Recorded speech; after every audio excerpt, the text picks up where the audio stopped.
Okay, good day.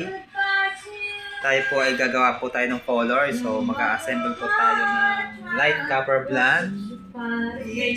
Ayan po.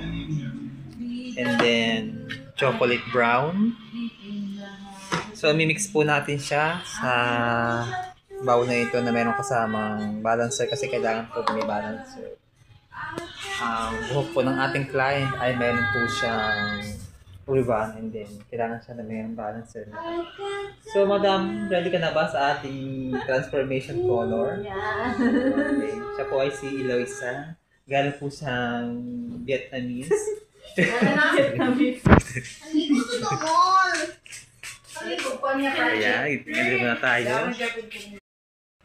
Okay, ito po yung aking ginalabasan ng color and treatment na argan oil with collagen. Itong tawag po sa kanya ay chocolate light copper blonde.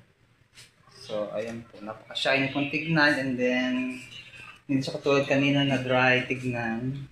Kalahating araw ko pong ginawa ito. So, ayan. Napakaganda po ng kanilang hair ngayon. So, hanggang dito na lang tayo mga kadiwa. Bye-bye!